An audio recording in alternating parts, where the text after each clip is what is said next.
So this is everyone's favourite piece of music from Sonic 1. Rendered here by the great composer John Crap in the Head. This is like everyone's favorite stage in this game, well, at least I assume. Like, it's the de facto favorite stage. Well, you know, of the two speed stages in this game, Green Hill, this one kind of sticks out as a breather after the wonderful Labyrinth. Oh, God. You know, it's like a nice kind of, let's get back to speed, it's a bit easier on the brain, less... We're really, really sorry about the last stage here, we'll make up with this. Yeah, just... You know, in the original stage order, Labyrinth Zone would have been a lot earlier, and we decided to put this nearer the end, so it's a lot nicer. You know, I'll say this, even though it's not meaning much, as far as stage tunes go, this one wasn't so poorly buggered. Like, to I a mean, lesser it still extent. sounds like it was created on one of those, like, play school pianos that 4-year-olds have. But it's not ear-grating. Yeah, it at least uses the correct instrumentation. Oh man, it's like the Matrix trying to dodge these fireballs. It's just, Sonic's uploading this... Oh, I get it. This is like the Matrix. Sonic's just uploading Sonic 1 to his brain, and this is what he's seeing. It's just slowly loading in. Oh, actually, the one thing that makes this stage especially horrible, as you'll see later on, isn't actually this, like, the momentum sections, but actually the really precision platforming sections, because this stage sort of combines the two. What? And... You know those parts with the spinning, like the... Yeah, those. Yeah, the I Ferris get wheels. Though I hate those Ferris wheels in the original. That, I mean, when you said that, I think it's thing of platforming, you mentioned as... I forgot they were on this stage. I always just think of them as being in that awful bit on Scrap Brain Zone, but... Oh man, I can't wait to do... Actually, I haven't recorded Scrap Brain Zone yet. Oh, you've got a treat. Have you... You've actually played Sonic 1. I know you've beaten it on, like, original, yeah? Yes. Yeah, good, because... I mean, like, imagine someone, like... I know I brought up the thing with my father, but imagine, like, there's someone who's played, you know, Sonic 1 maybe when he was 10 or so, and he's having kids now, and he says, back in 2006, I'm gonna have my own son play Sonic, you know? And then he says, oh, they've just re-released it for the 20,000th time on the Sega Game Boy? On the Nintendo Game Boy Advance. Yes, that's great. Also, last part I called something an Astron that wasn't an Astron for naming things wrongly. Oh no, and Snake. He I gives... want to smack you on the wrist. And he gives his child this. And he says, this is what I played. And the son's like, holy shit, Dad. He's a very foul-mouthed 5-year-old. How did you put up with this shit? We were hardcore gamers. Also, I found it... Yes! I just want to point out the fact that this is the only Chaos Emerald I bothered to get. No, it's fine. It's like... It took, you know, 4 or 5 parts, but you did it. Also, one other thing I'd like to point out is that the sound font they used for the special stage sounds like a dying lamb. Everything else... If you go back and listen to it. The rest of the game just sounds like a dying Sonic 1 soundtrack. It's even worse than the dying cats from the Sonic episodes. You didn't even hit that enemy, it just willed itself out of existence. Woohoo. The up and down... I know you mentioned that, like, you go... What the fuck? Sonic was floating for a second. I was doing the moonwalk too. This looks so... What? There we go. That's what we were waiting for. Much like my sentence, Sonic just stopped. Yes, and then there's that. Oh god, it broke my toe off! This guy's really intimidating me. I just can't deal with this. Oh, this is Sonic's teardown. Yes! Sonic stare down. Oh, here we go, platforming time. Especially with momentum. Oh boy. Wow, because of the loading, it was below the thing before it actually loaded in. This doesn't exactly work right, does it? I was so horrified here. Oh. I don't know how I kept looking out like this, though. Like, look at... And then no. that happens, and I still live! What? Okay, I have to give credit to the level designers of Starlight Zone in the original. This was a really well-designed stage to do something like that. Yeah, well, they accounted for people falling. It's like, typically we have an upper route and a lower route. Let's have at least 3 middle routes. They accounted for people playing the Sonic Genesis version. Okay, so on the original, that's an amazing amount of foresight. On the original, it felt like, you know, you were flung up more by how far you'd angled yourself, you know, like, as it would make sense. Looking at this, it just feels like it arbitrarily prescribes how far you're going.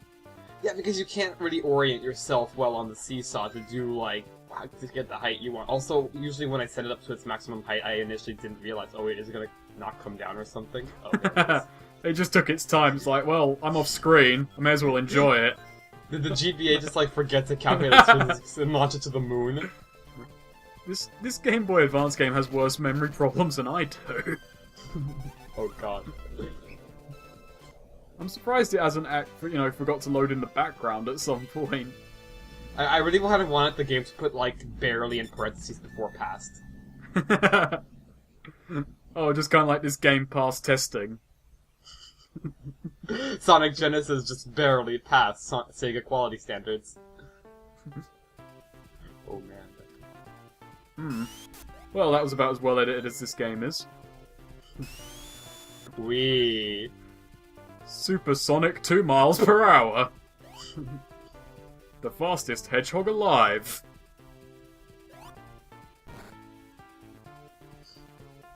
Oh god, this section where it's like just mostly. Why does this have so much of seesaws? Why all fucking seesaws? Why Sega? If you want to emulate the experience of playing Sonic Genesis, open up Indiana Jones, go to the rolling ball scene and watch it in slow motion. Oh god, that's a perfect analogy. I'm actually not sure if I'd make this or mess this up. Oh yeah, and actually, just to complete that experience, zoom in the screen tons.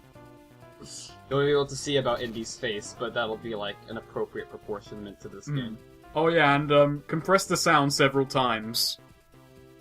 To the point where it's practically a cappella, except not. Ba, ba. Ba, ba, ba. I actually think our voices are much nicer than the MIDI accent font. Well, yeah. Also, I make this dumb mistake. Playing the game? Oh! Well, I mean, aside from that, yes. Yeah. This mistake of spin dashing off for some reason. That's fine. I'm pretty sure, like, I know you didn't record this all in one sitting, but I'm pretty sure your brain must turn to mush. Like, you open it up and then, like, it's a fugue state until the game ends. Oh, and I got stuck in the seesaw as well. You see, you're not playing the game badly. Sonic's just having a whale of a time. See, if only this was on the Source engine, this would be way better. Damn. Oh, I was gonna say something now, I can't remember. Oh yeah, so, I mean, we haven't really talked much about the spin dash yet. Now, it's actually kind of useless because Sonic 1 wasn't designed, like, in terms of its levels to really utilize the spin dash. Like, there are obviously a few sections that are kind of made easier because you have it, but otherwise it's largely useless. Like, right here, it's useful, but aside from these key instances that weren't even really meant to use the spin dash, you're not gonna see yourself using it that much, and that happens, which made me really mad. Well, you could have used it there. You would have carried over the gap and... Oh, I see, I'm it not doesn't giving really up, matter that Snake. you're on an incline. Second, I was just thinking, wow, Sonic 4 physics would be lovely right about now. Unfortunately, unlike in Sonic 4, Sonic doesn't tilt his, to the angle of the slope. Wonder if I wasn't gonna give up. Wonder if Sonic Generations will ever get this treatment in the far future where it could be stored on a handheld, no problem. Cool. Sonic Generationuses. Did you just completely ignore the fact I fell through a platform back there? No, I'm accepting that. I accepted the fact in part 1 that you hit walls and then sped up after you'd smashed through them, and like you did just then again. And the fact I just ignored that spring completely. Sonic's stubborn, you know? That wasn't a physics glitch, that was just pure anger. That was realistic. This is Sonic, but with, like, realism, with a realistic approach to it. Yeah, pretty much. I'm not sure what how the slow motion ties into that, but I'm gonna agree with you. Maybe just, I don't know how I actually got That- this white guy that... It was pro as hell, and I'm just okay with that. You hit the weak point.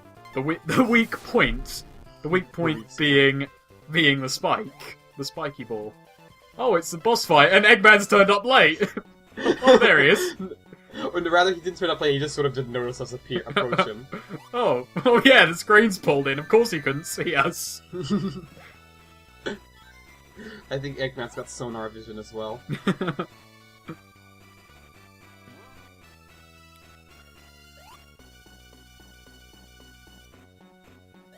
Ugh.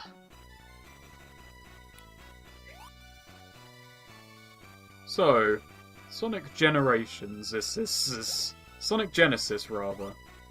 The game where being Sonic Generation for like the GBA sounds like some kind of Vietnamese pirated copy thing. It'd probably be better than this.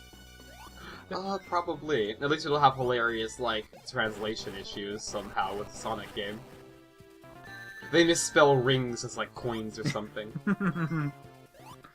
I think partway through the word they realise rings, coins are different, and then it's kind of kings with a C.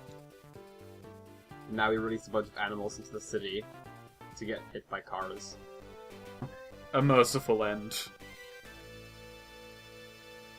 I have barely passed this commentary.